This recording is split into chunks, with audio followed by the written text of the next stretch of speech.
Halo pemirsa, saat ini saya berada di Ibu Kota Nusantara, tepatnya di depan dari bangunan Istana Negara. Saya mau mengajak Anda masuk ke dalam Istana Negara dan melihat berbagai fasilitas yang ada di dalam. Kemudian apa sih perbedaan Istana Negara dengan Istana Garuda yang ada di Kompleks Istana Kepresidenan Ibu Kota Nusantara. Ikutin saya ya. Pemirsa, sebelum kita masuk ke dalam, di depan dari Istana Negara ini ada yang namanya lapangan hijau. Nah, lapangan hijau ini biasanya dipakai untuk kegiatan upacara bendera seperti yang sudah dilaksanakan pada tanggal 17 Agustus 2024 lalu. Kemudian, untuk spesifikasi dari Istana Negara sendiri, kalau kita bisa lihat dari bangunannya sendiri, ini berwarna putih. Kemudian juga Istana Negara ini tempatnya atau letaknya berada di bawah atau di depannya dari Istana Garuda IKN. Dan di sini ada 34 pilar yang berdiri teguh atau berdiri kokoh. Namun 34 pilar ini tidak mengacu atau tidak berhubungan dengan filosofi tertentu ya. Istana Negara ini terdiri dari lebih dari 4 lantai dan juga bangunannya dilapisi beton 20 cm dan kacanya anti peluru.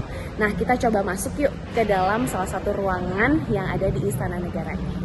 Pemirsa, ketika masuk ke dalam salah satu pintu yang terbuka di Istana Negara ini, kita akan menemukan yang namanya holding room seperti yang ada di belakang saya saat ini. Meskipun memang sudah jadi sekitar 80% kalau dilihat semuanya sudah rampung, sudah ada lampu, kemudian sudah ada meja-meja furnitur seperti ini. Tapi memang saat ini masih banyak para pekerja yang sedang melakukan proses finishing. Nah, holding room yang ada di belakang saya ini biasanya dipakai untuk menerima tamu-tamu negara atau tamu-tamu kehormatan dari presiden.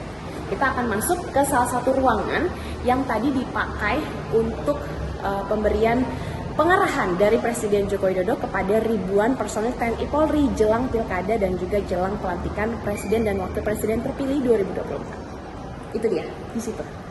Saya sudah berada di ruangan utama kegiatan resmi dari Presiden yang ada di Istana Negara.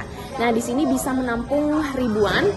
Kalau tadi aja yang hadir itu sekitar 2.000 sampai 3.000 orang. Ini adalah tempat untuk melakukan pertemuan dengan skala besar ya, dengan berbagai kementerian lembaga pemerintahan. Di belakang dari ruangan utama untuk kegiatan resmi itu ada ruangan untuk tempat penyimpanan bendera pusaka dan juga teks proklamasi. Namun memang tidak bisa diliput di Istana Negara sendiri. Ini terdiri dari berbagai ruangan-ruangan. Salah satunya adalah ruangan presidensial.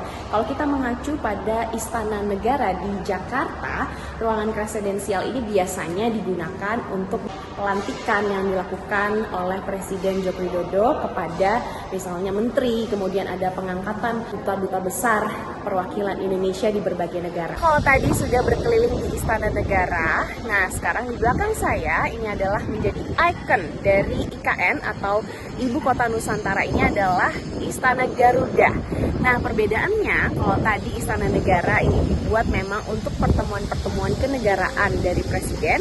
Kalau Istana Garuda ini adalah untuk kantor Presiden atau lebih tepatnya ruang kerja dari Presiden. Rencananya tanggal 13 September 2024 ini juga akan diadakan sidang kabinet kedua di IKN dan akan memakai beberapa ruangan atau hall yang ada di Istana Garuda IKN ini.